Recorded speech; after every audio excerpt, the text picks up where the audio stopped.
Vous ne trouvez pas que c'est vivifiant, Poirot? Quoi donc, Hastings? Et le temps, voyons. Non, il est froid et humide. Savez-vous que la Terre se refroidit progressivement à raison de 3 degrés tous les 12 000 ans? Ah non, je n'en savais rien. Hein? Oh, regardez. Quelle ravissante fontaine.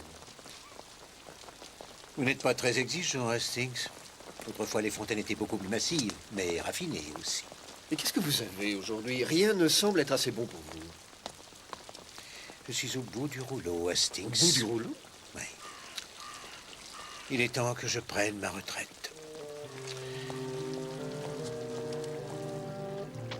Mais vous êtes au sommet de votre gloire. Oh, c'est gentil de me dire ça. Non, non, non, je suis sincère. Vous avez une jolie maison, Oh là. vous avez des amis dévoués, une brillante carrière. Ah non, non, non, non, mon ami. Je ne suis plus rien et je n'ai plus rien. Poirot est bien fini.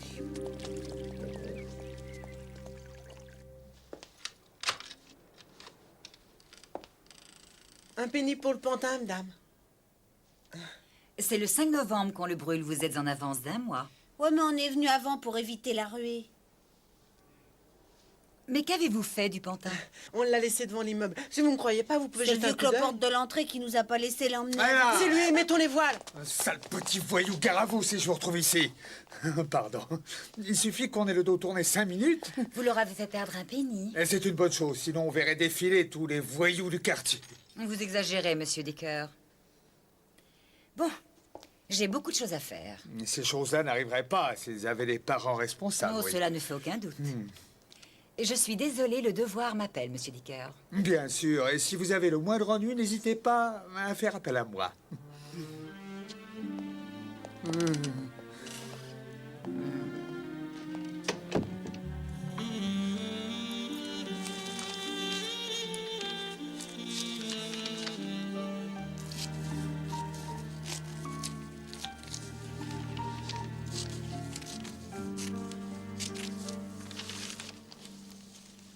Poirot m'inquiète beaucoup, mademoiselle Lemon. Il a l'intention de prendre sa retraite. Sans doute parce qu'il n'a pas eu une affaire intéressante depuis au moins 5 minutes.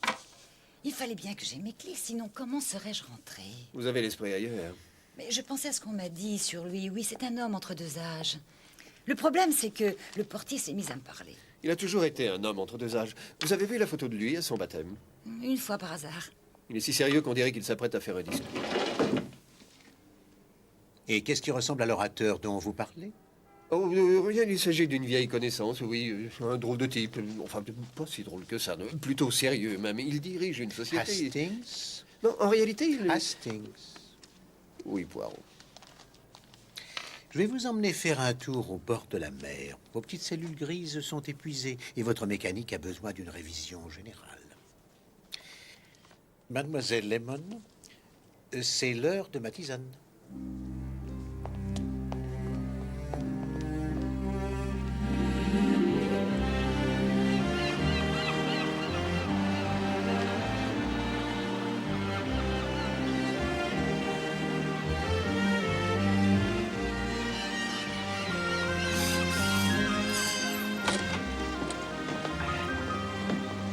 Merci.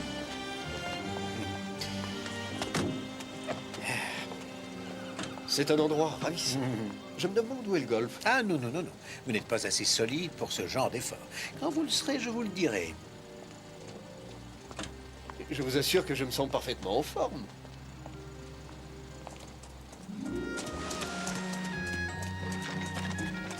Whitcomb est l'endroit idéal pour une cure. Voilà le seau.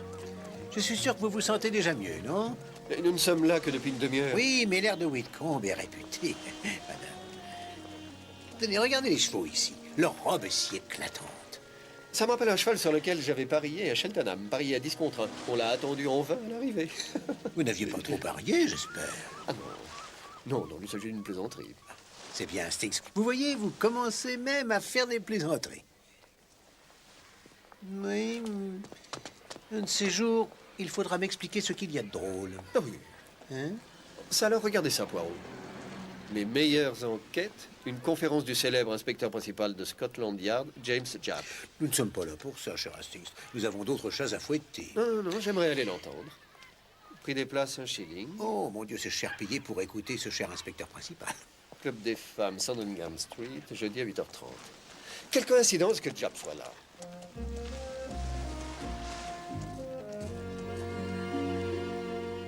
C'est très raisonnable. Windermere pour 1,6 livre. Raisonnable pour qui veut aller à Windermere. Je voudrais un ticket pour C'est Windermere. joli là-bas. Pourquoi ne pas y aller? J'ai entendu dire qu'il y a un charmant petit hôtel. Savez-vous à quelle heure part le train? On ne prend pas de train. Ah, en autobus? Ah non, non, non, pour question, Poirot ne voyage jamais en autobus, Hastings. Bon, une fois n'est pas coutume, laissez-vous tenter.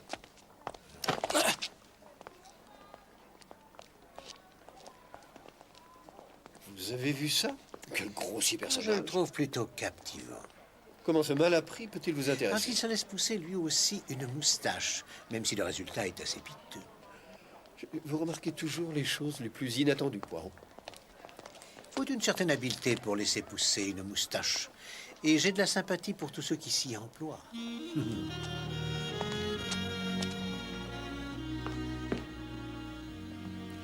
Nous avons beaucoup de chance d'avoir cette collection. Regarde. 12 médaillons de Jean-Baptiste Jacques Augustin représentant des maréchaux de Napoléon. Ils sont vraiment magnifiques. Chacun d'eux a une mèche de cheveux du personnage au dos et son nom écrit sur l'ivoire. Oh, ça alors, ce que c'est original. Alors tu as bien compris ce que tu dois faire? Dans les moindres détails.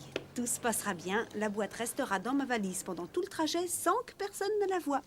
Jusqu'au moment approprié, bien entendu. Cela va sans dire. Tu n'as pas à te faire de soucis. Oh, je sais, ma chérie. Mais il s'agit de ta livraison la plus importante. Celle du service à thé de Sèvres l'était tout autant. Il y avait beaucoup de pièces et j'avais très peur que tu ne puisses pas tout emporter. Et il faut que je fasse preuve de beaucoup de prudence ces temps-ci. Veux-tu que je mette tout de suite la boîte dans la valise? Non, non, laisse-la là jusqu'à demain matin.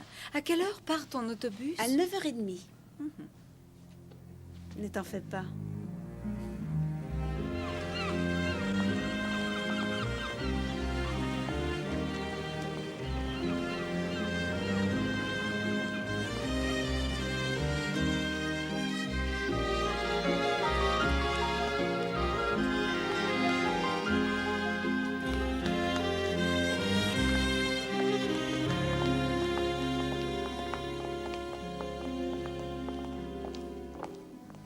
Le délai télégraphe, s'il vous plaît. Voici, monsieur.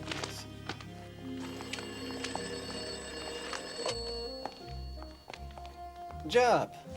Oh, bonjour, capitaine Hastings. Quelle agréable surprise. J'ai vu que demain vous donniez une conférence ici.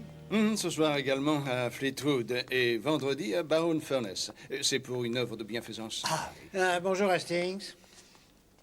Eh bien, dites donc, et vous avez pris vos précautions contre le froid, ce que je vois, Poirot. Bonjour, inspecteur principal. Venez, Hastings, le car part dans 5 minutes. Qu'est-ce qui lui arrive?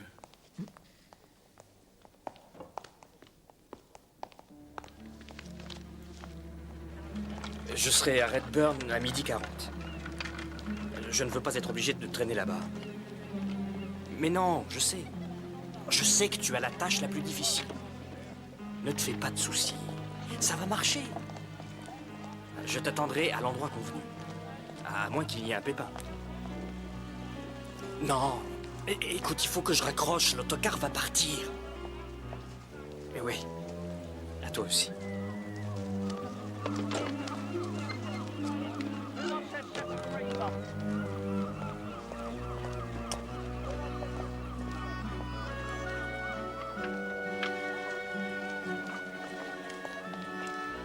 Pourquoi avez-vous été si brutal avec Jap?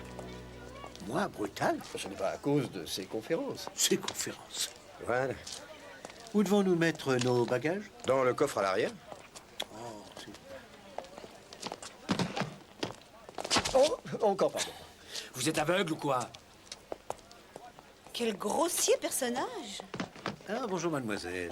Ah, bonjour. Bonjour. Permettez. Merci beaucoup. Je vous en prie, c'est normal. En voiture, dépêchons-nous. Et c'est... Ah, ouais.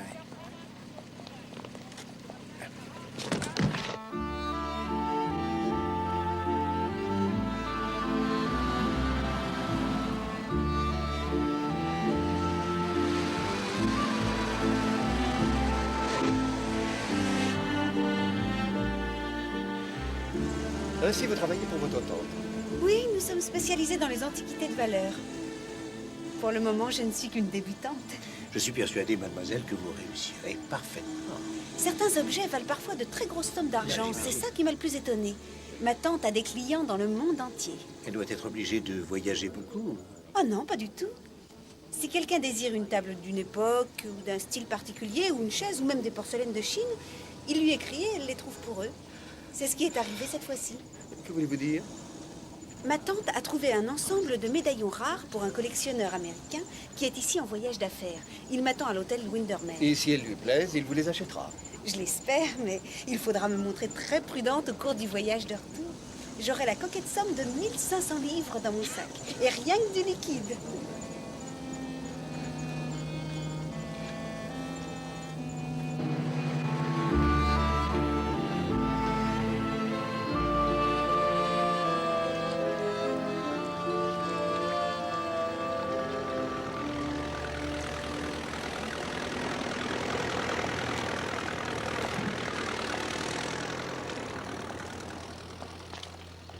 Pardon, pardon, pardon. Ouf, et voilà. Il n'avait pas de tisane, Steve. Oh non, ils m'ont dit qu'ils n'en avaient plus. Je suis Je désolé. suis sûr que vous ne leur avez pas demandé. Je n'ai pas osé, Poirot. Il a toujours peur de demander une tisane pour moi. Une tisane de quoi au juste? Eh bien, c'est une sorte de mélange au goût exécrable. C'est une véritable cohue là-bas. Il n'y avait qu'un seul serveur. Veuillez m'excuser. Où croyez-vous qu'elle est filée aussi vite? Oh, avec les femmes, on ne peut jamais savoir. C'est une sacrée fille. Oui, elle est très jolie, Hastings. Je trouve qu'elle a des yeux d'une couleur inhabituelle. Oui, vous avez raison, Hastings. Il n'y a rien de plus rare que le bleu.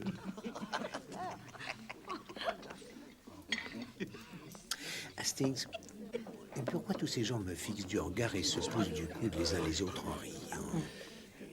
Ils n'ont probablement encore jamais vu quelqu'un comme vous, Poirot. Ah, oui. Où est mademoiselle Durand? Elle risque de manquer le départ. elle est peut-être un peu sotte, mais peut-être pas à ce point-là. Sotte. Quelqu'un qui confie à de parfaits inconnus qu'il va transporter 1500 livres dans son sac manque un peu de sagacité. Je suis vraiment désolée de m'être sauvée ainsi, mais j'étais inquiète pour les médaillons. J'avais cru voir un homme prendre ma valise dans le coffre de l'autocar. Je lui ai couru après, mais il s'est avéré que c'était bien la sienne. Oh, je me suis sentie si sotte. Et votre valise est en sécurité? Oui, elle est dans le coffre. Il avait exactement la même valise. De qui parlez-vous, mademoiselle? Eh bien, de ce type qui s'était montré si grossier. Celui qui portait une moustache. Je trouve ça plutôt curieux. Pourquoi voulait-il sa valise? Parce qu'il vit ici, à Redburn. De plus en plus curieux, Hastings. Il avait l'air si heureux de payer son billet jusqu'au terminus. J'ai vu son billet quand il l'a présenté au conducteur. Non. Poirot adore les mystères, même s'il n'y en a pas. Vous oubliez que ce fut mon métier, Hastings. Peut-être avez-vous entendu parler de moi? Ne seriez-vous pas un illustre magicien? Peut-être bien. Peut-être bien.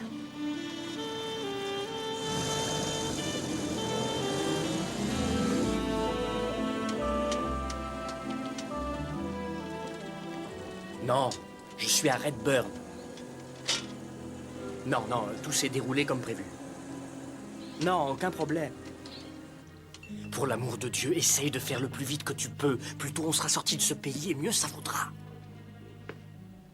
Non, laissez ça, merci. Je m'en charge. Non, non, quelqu'un qui voulait prendre ma valise. Oui, et ne tarde pas trop.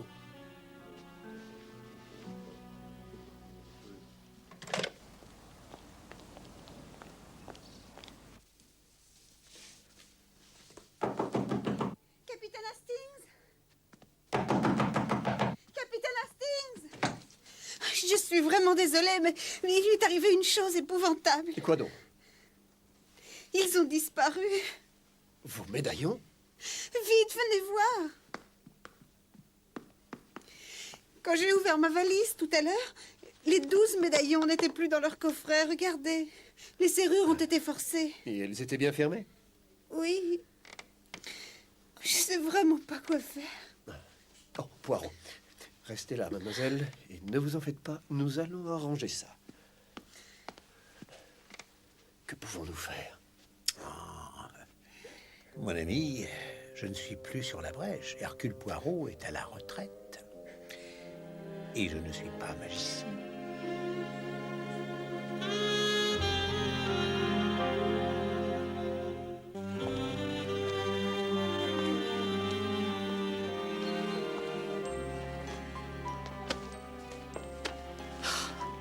Quand je pense que je suis restée ici toute la nuit, je les ai cherchés dans les moindres recoins. Vous n'avez pas un double des clés? Mais bien sûr que non, qu'est-ce que vous croyez? Mais je pensais que vous aviez un passe-partout. Non, non, non, je n'en ai pas, sinon on risquerait de m'accuser, de me soupçonner. Non, il vous suffira de changer la serrure. Mais non, je ne peux pas. Sinon, Monsieur Poirot découvrirait que j'ai perdu mon trousseau de clés et il ne me le pardonnerait jamais. Je ne peux quand même pas rester ici encore une autre nuit.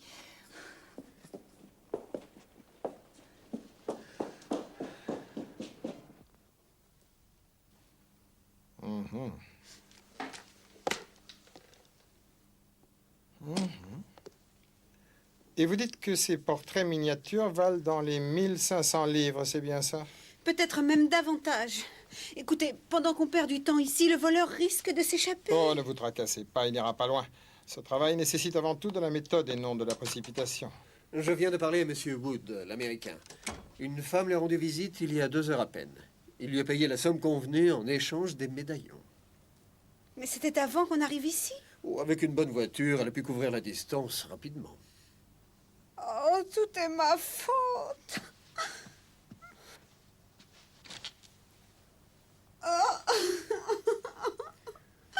Oh, écoutez, ne pleurez pas. Je vais m'en occuper. Vous vous retournez au Whitcomb et vous expliquez tout à votre tante. Du courage. Et ne vous en faites pas, l'agent Flagg et moi, nous irons interroger Monsieur Jack Backerwood. Je dois d'abord en parler au sergent, monsieur.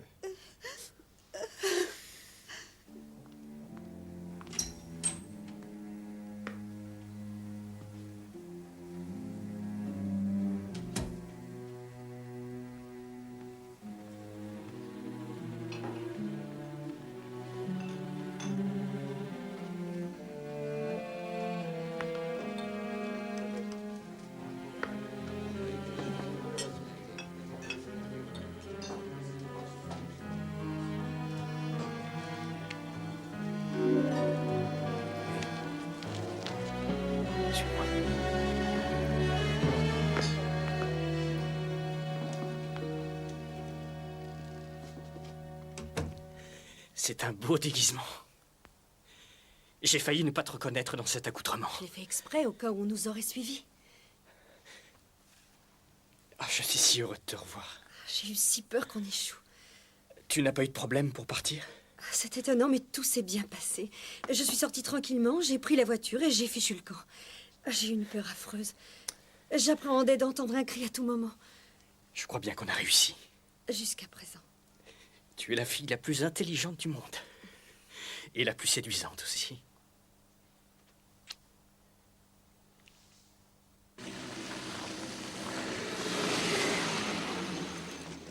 Elle va se faire passer un savon par sa tante. Ce n'est pas très malin de sa part de laisser la valise dans le car pendant qu'elle allait déjeuner. En fait, la valise se trouvait dans le coffre. Il y a 1 ou 2 points qui méritent notre attention. Lesquels? Eh bien, par exemple, pourquoi avoir forcé la serrure du coffre? Pour s'emparer des 12 médaillons. Sans doute, mais il aurait été beaucoup plus facile pour le voleur d'ouvrir la valise de la jeune fille, de transférer le coffret dans sa valise à lui et de s'enfuir au lieu de perdre du temps à forcer la serrure. Dans ce cas, la jeune fille aurait remarqué la différence de poids dès qu'elle aurait pris sa valise. Et le voleur aurait eu moins de temps pour s'enfuir. Ah. Oui. Oui. C'est possible.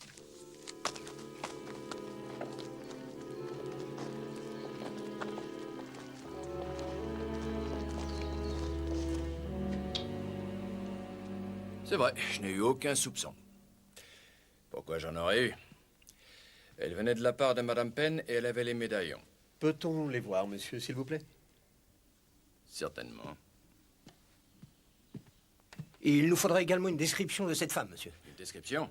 Si elle était jeune, belle. Non, sergent. Elle n'était pas jeune, ni belle non plus. Elle était grande et assez âgée, avec des cheveux gris. Elle avait la peau couverte de taches et un début de moustache. Elle n'avait rien d'une séductrice. Et comment est-elle arrivée à l'hôtel, Monsieur Wood? Avec le ferry de l'hôtel. Voilà. Oh. Oui. Remarquable. Ils sont très jolis. Je n'ai payé que 7 000 $ pour ces 12 merveilles. Je peux vous dire que c'est une affaire. Je les prends avec moi, monsieur. Pourquoi? C'est une pièce à conviction, monsieur. Vous n'êtes pas sérieux? On va vous donner un reçu. Denzil, il faudra déterminer quel est le légitime propriétaire. C'est moi le légitime propriétaire. Vous oubliez que j'ai versé 7 000 $ pour les avoir. Ce n'est pas à moi d'en décider. Qu'est-ce que c'est que cette histoire? Ils sont à moi, sergent, et à personne d'autre. Ce sera au juge d'en décider, monsieur.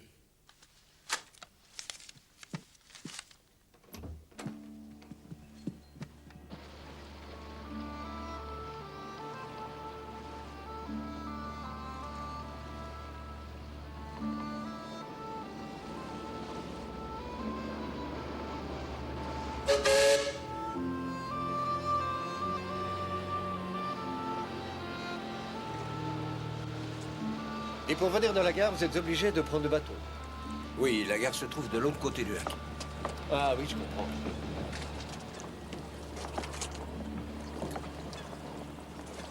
Bonjour.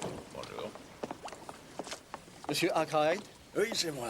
avez-vous emmené une femme d'un certain âge à l'hôtel du lac aujourd'hui? Ah, ouais, j'emmène tellement de monde. Grande, les cheveux gris, avec un brin de moustache. Oh, cette femme-là, oui, je m'en souviens, elle est montée à 1h12 exactement.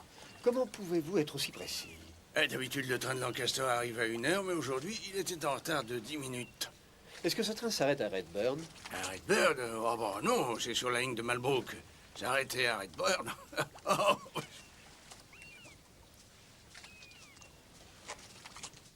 Nous savons que Marie Durand est arrivée à Redburn à 10h12, puisque nous étions avec elle.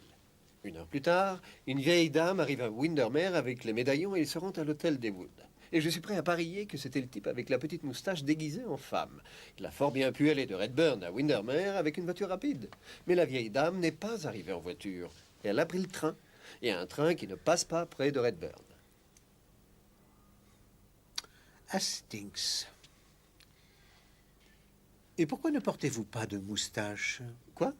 Je n'ai obtenu une symétrie faciale qu'après avoir laissé pousser une moustache, et ça m'a causé beaucoup d'ennuis dans ma jeunesse. Je me fiche d'avoir une symétrie faciale. C'est votre aide que je veux. Je suis à la retraite maintenant, Hastings, et les mystères comme celui-ci ne m'intéressent plus. Quoi qu'il en soit, je repartirai à Whitcomb demain matin.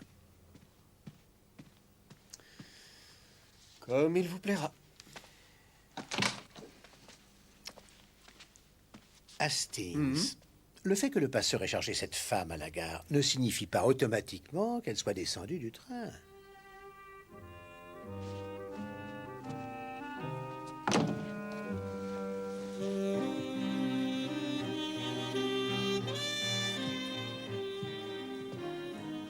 Si elle n'est pas venue en train, comment est-elle venue? Qui le sait, Hastings? Vous avez fait du bon travail, mais je crains que vous ne soyez pas au bout de vos peines. Comme si je ne le savais pas. Parfait. Demain matin, je retourne à Redburn.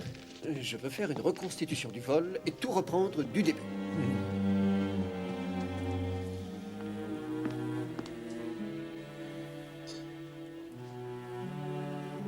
C'est le début d'une nouvelle vie. Nous ne devrions plus avoir d'ennuis Je maintenant. t'attends dans la voiture.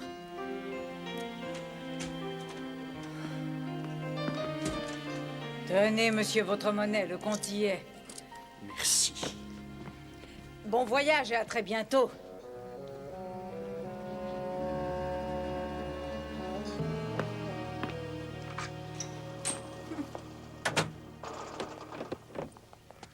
Bien.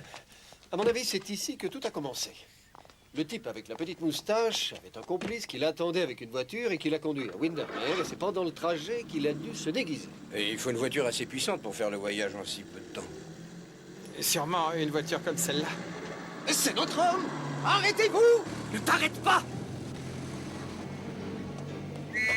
On les rattrapera pas avec ça. Allez, dépêche-toi! Mais ça n'est pas une voiture de course, enfin. Allez, monte!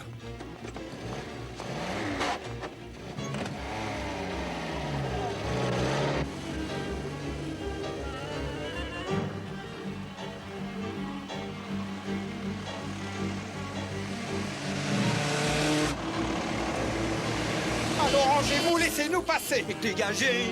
Mais qu'est-ce qu'il fiche? Allez, vite, il faut les rattraper, vite. De toute façon, ils ne peuvent pas changer de route. Pas avant Bakersdale.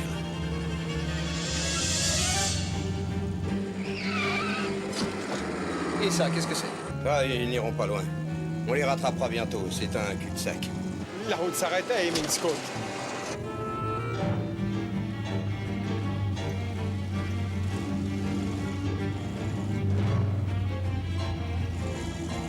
Si une voiture arrive en sens inverse, c'est la collision.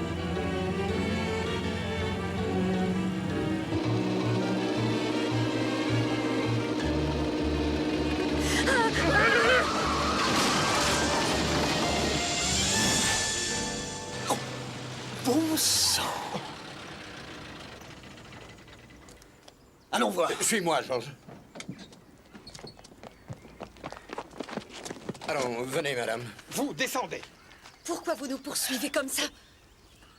Vous ne savez pas ce que c'est que d'aimer un homme? Eh bien, non, pas vraiment, non. Emmenez-la. Allons, madame, allez, pas d'histoire.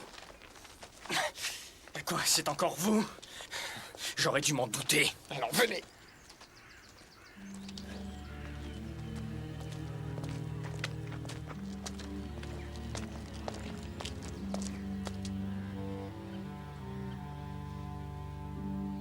Pourquoi vous aiderais-je? Cela vous permettrait de récupérer votre Je le argent. récupérerai de toute façon. Mon avocat va bientôt arriver de Londres. Tout ce que je vous demande, C'est bon. Je veux bien coopérer.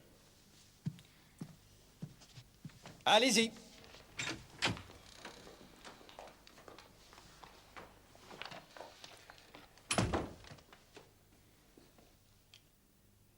Eh bien, Non.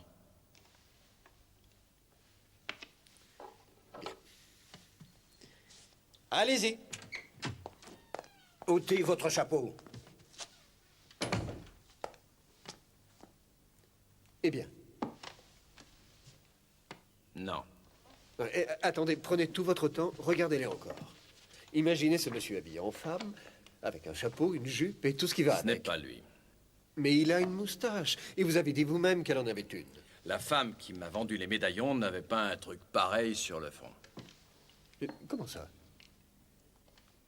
Bah, le grain de beauté sur son front est beaucoup trop gros et donc impossible à cacher. Oh. Attendez un instant. Mais oui, je la reconnais. Oh non! Oui, c'est elle. C'est Lady Amanda Manderley. Qui ça? Vous ne lisez donc pas les journaux? Elle s'est enfuie avec ce romancier, comment déjà, Norton Kane. Êtes-vous Norton Kane?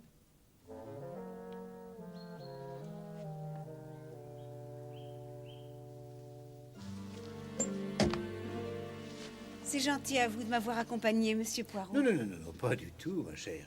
Je ne pouvais pas laisser une jeune femme aussi charmante dans le désarroi. Et maintenant que je suis là, je peux peut-être vous aider à expliquer cette affaire si délicate à votre tante. Oh, je ne sais comment vous remercier. C'est toi, Marie? Alors, comment ça s'est passé? Je suis en compagnie de monsieur Poirot, tante Elisabeth. Nous sommes rentrés ensemble de Whitcomb. Monsieur Poirot est un célèbre détective. Crois-tu que je ne le sache pas? Vous êtes trop aimable. Une chose épouvantable est arrivée, tante Elisabeth. Je ne sais vraiment pas comment te le dire.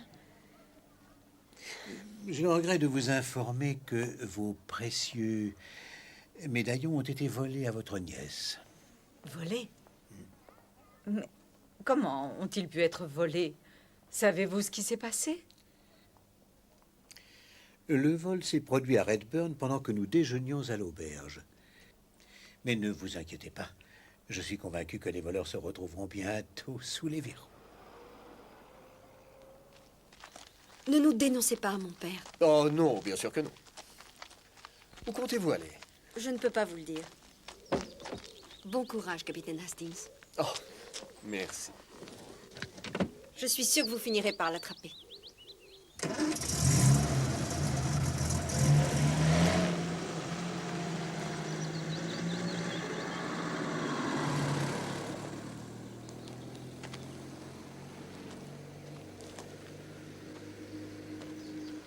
Elle a beau dire, maintenant que notre seul suspect s'est envolé, je ne vois pas comment on arrivera à l'attraper.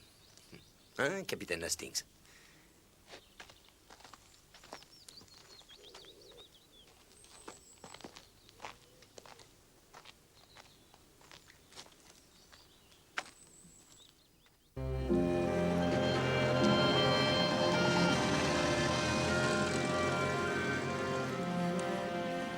Je commencerai par une soupe de poisson et après du haddock. J'essaie de secouer un peu mes vieilles petites cellules grises. Il y a une chose que je ne comprends pas. Si Norton Kane n'est pas la femme à la moustache, qui cela peut-il être? Vous avez fait de votre mieux, Hastings. Ça fait longtemps que l'inspecteur Japp aurait tout abandonné. Merci. J'espère que vous n'êtes pas jaloux des conférences que Japp doit donner. Moi, jaloux? Oh, mon Dieu. Comment voulez-vous que Poirot soit jaloux d'une conférence dans cette institution? Si encore c'était la Royal Society. Mais j'ai du mal à croire que l'inspecteur Japp puisse être invité par la Royal Society. Non, non, non, non. Non, il n'y a que l'institution pour femmes de cette ville et des établissements du même genre où notre cher inspecteur pourra parler des affaires de Poirot comme si c'était les siennes. Je ne crois pas que Japp ferait une chose pareille. Pourrions-nous changer de conversation? Le cas de ce cher inspecteur ne présente aucun intérêt. Non, non, non, merci. Je dois voir Marie Durand demain. Vous devriez organiser entre Mademoiselle Durand et sa vieille tante un face-à-face avec Monsieur Baker pour discuter de tout ça. Je ne vois pas ce que cela apporterait de plus. Je ne sais vraiment pas ce que je vais pouvoir dire à ces dames. Après une nuit de sommeil, vous y verrez plus clair. En ce qui me concerne, j'irai me coucher immédiatement après dîner. Et je vous conseille vivement d'en faire autant. Ces messieurs ont choisi.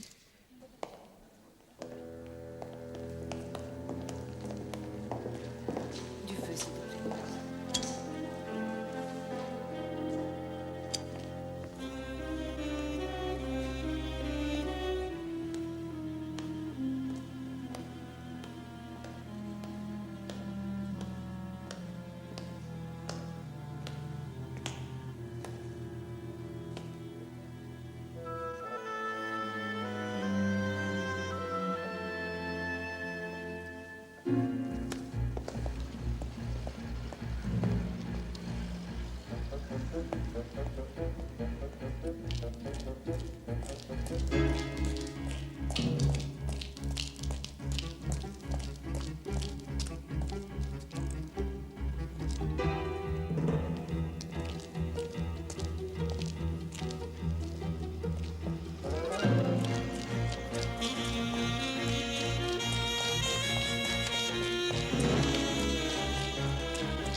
Bonsoir.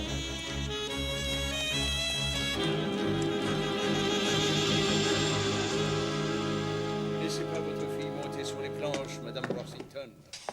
C'est une jolie chanson de Monsieur Noel Coward. Et c'est tout aussi vrai pour les forces de police. N'orientez pas votre fils vers le métier de détective. Parce que mener des enquêtes est un travail diablement solitaire. Et que les détectives sont peut-être enclins à être des loups solitaires, si vous me pardonnez l'expression. À la conclusion d'une affaire, il y a toujours d'autres parties, n'appartenant pas aux forces de police, qui affirmeront l'avoir résolue.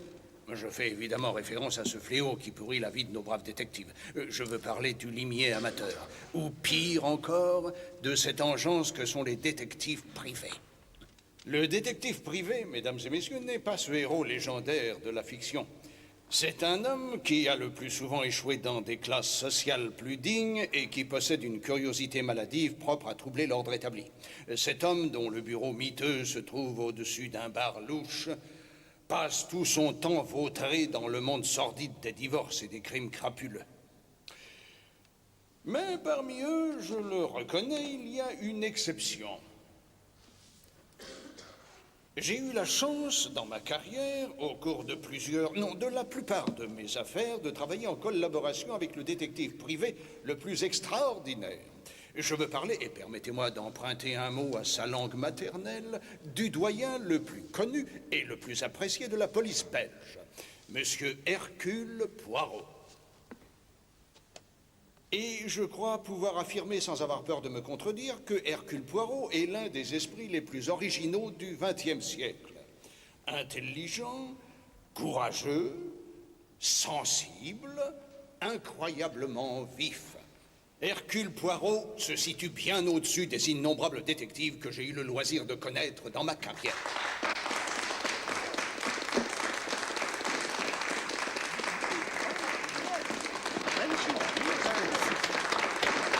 Merci.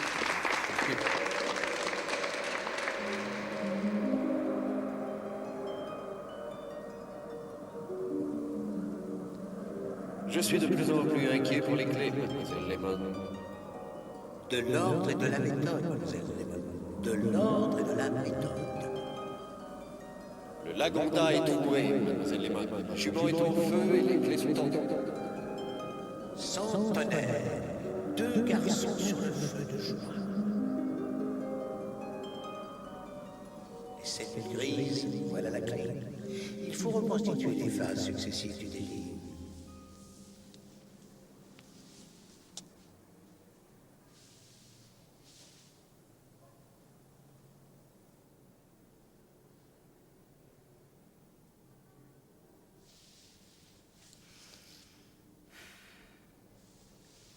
J'arrive devant la porte.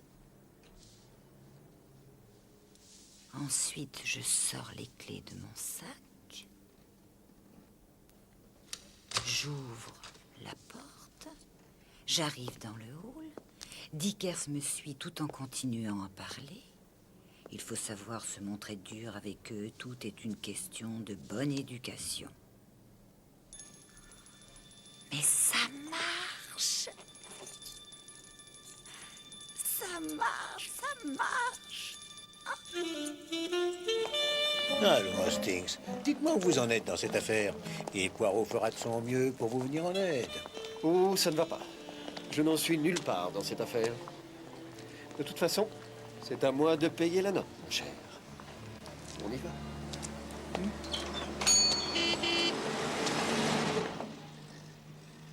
Capitaine Hastings. Bonjour, mademoiselle. Vous avez des nouvelles? Eh bien, non, pas vraiment. Oh, quel dommage. Bonjour, monsieur Poirot. Mademoiselle, Je n'ai pas abandonné. la boutique de votre tante est magnifique, mademoiselle. Si vous n'êtes pas pressé, ça lui ferait plaisir de vous revoir. Nous en serions enchantés. Monsieur Poirot est là, tante Elisabeth. En compagnie du capitaine Hastings. Oh, quelle belle surprise! Ah! Avez-vous réussi à retrouver les 12 médaillons qu'on nous a volés, monsieur Poirot? Je vous demande pardon, mademoiselle, mais c'est le capitaine Hastings qui devait s'en charger. Et je crains qu'il ne les ait pas retrouvés. Bien au contraire, mais hélas, nous ne pouvons pas les récupérer. Monsieur Wood prétend les avoir achetés en toute bonne foi. Ils sont donc à lui. C'est donc lui qui les a? Ah non, pas lui, la police. Mais je les récupérerai en temps voulu. Ce sera au juge d'en décider. Mais ça nous aiderait de retrouver le voleur. Oh, mais oui! Qu'est-ce qu'il y a, capitaine Hastings? Cette fois, ça y est. Oui, oui, c'est bien ça. C'est bien ça, mademoiselle. Je sais comment les récupérer et vous pouvez nous y aider. Veuillez nous excuser. Mais arrêtez-vous, Hastings. Dépêchez-vous, Poirot. Mais à quoi diable jouez-vous, Je sais tout maintenant. Mais de quoi parlez-vous, là? J'ai la solution de l'énigme. Grâce à mes petites cellules grises, je me sens pleine forme. Hastings! Je vous verrai plus tard à l'hôtel.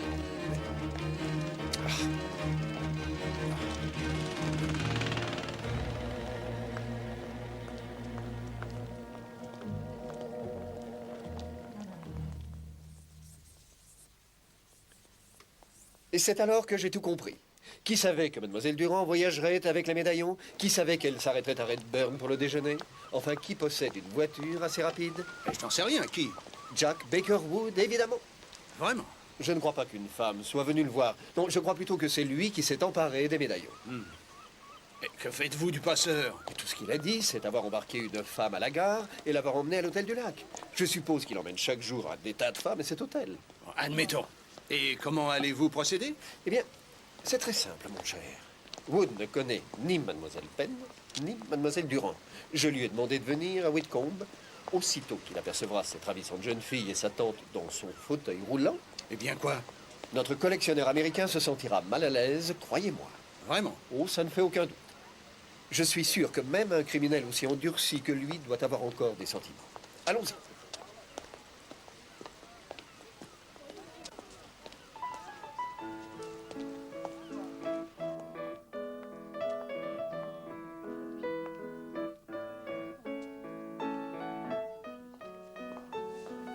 Si vous voulez bien me suivre, messieurs, il y a une table près de la fenêtre. J'espère qu'ils seront à l'heure. Tout est une question de minutage. Puisque vous ne m'avez pas mis au courant de vos plans, Hastings, ne me demandez pas de vous aider intelligemment à résoudre cette affaire. C'est vous qui m'avez dit ne vouloir vous occuper de rien. Vous oubliez que c'est moi qui ai pensé à réunir ces trois personnes, Monsieur Wood, Mademoiselle Durand et Mademoiselle Penn. Je n'en ai aucun souvenir. Alors, Comment du vous calme.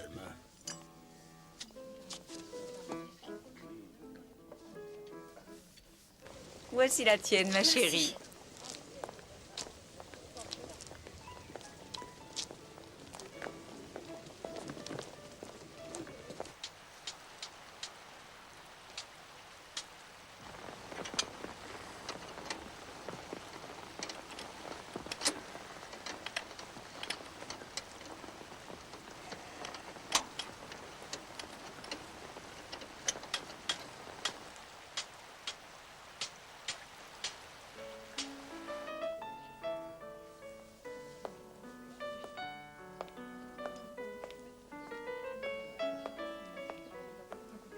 Pourrait-on avoir encore quelques sandwichs? Vous auriez dû les faire durer. Je croyais qu'il ne s'agissait que du hors-d'œuvre.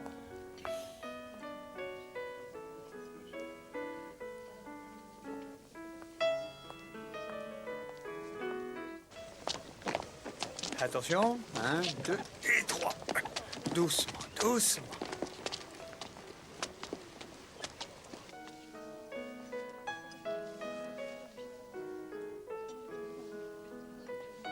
Ah. Les voilà, sergent. Quoi? Elles sont arrivées, la vieille et sa nièce, enfin comme il a dit. J'aurais dû m'asseoir au fond. D'ici, je ne peux rien voir, c'est regrettable. Merci d'être venu, mademoiselle Payne. Asseyez-vous, mademoiselle Durand. Cet endroit est vraiment charmant. Je vous présente l'inspecteur principal Japp de Scotland Yard. Enchanté. Oh, comme c'est exaltant. Enchantée. Je vous installe à côté de monsieur Poirot, mademoiselle. Mademoiselle, Tante Elisabeth espérait avoir de bonnes nouvelles. Dans ce cas, nous sommes deux, ma chère. C'est tout ce que vous avez? Juste un peu d'espoir? Oh, voyons, Marie. Que voulez-vous? Cette chère enfant est si protectrice à mon égard, monsieur Poirot. désirez-vous prendre quelque chose, une tasse de thé, par exemple? Oh oui, merci. Une tasse de thé. Que se passe-t-il à présent? Rien du tout. Il bavarde.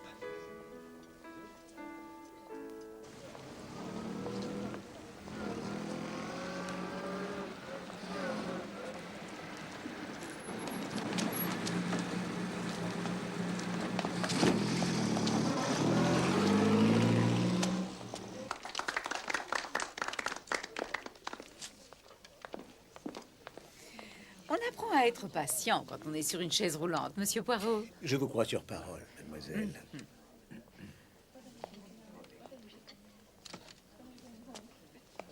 Le capitaine vient de se lever. C'est Lyon qui vient d'entrer. Je vous remercie d'être venu. Vous avez les médaillons? Chaque chose en son temps. Je devais les récupérer. C'est le monsieur que nous attendions. Alors j'ai fait tout ce chemin pour rien. Non, pas du tout. Je vous demande seulement un peu de patience. Je m'étais imaginé que cet hôtel aurait gâché le paysage, mais lorsqu'il est noyé dans le brouillard, au moment du coucher Mais du justement, soleil... mademoiselle, je crois que le brouillard va bientôt se dissiper. Je vous présente mademoiselle Durand. Enchantée. Je ne me sens pas très bien, Marie. Et mademoiselle Penn. Écoutez, tout ceci est très joli, mais... Ah, non, je n'ai jamais rencontré monsieur Wood. Nous ne sommes pas... Monsieur Wood? Ramène-moi, Marie. Ma tante ne se sent pas très bien. Attendez un instant, mademoiselle. Mademoiselle Penn,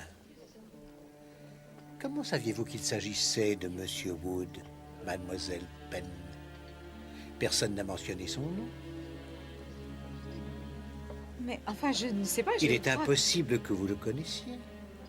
À moins que ce ne soit vous qui ayez pris les 1500 livres en échange des médaillons. C'est vrai, c'était elle. Elle était attifée comme une vieille rombière. Mais c'était...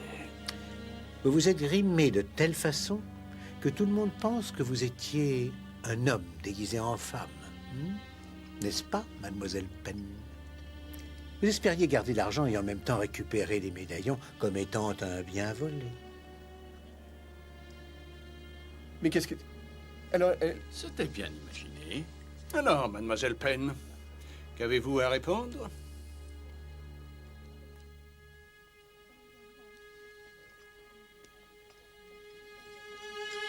Elle s'enfuit, sergent. Arrêtez-la! Restez là, mademoiselle. Emmenez-la, sergent!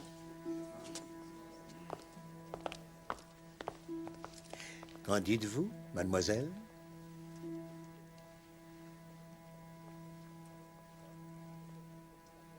Vous n'êtes que... Arrêtez-la! Pas si vite, mademoiselle. Emmenez-les au poste! Mais je ne savais pas.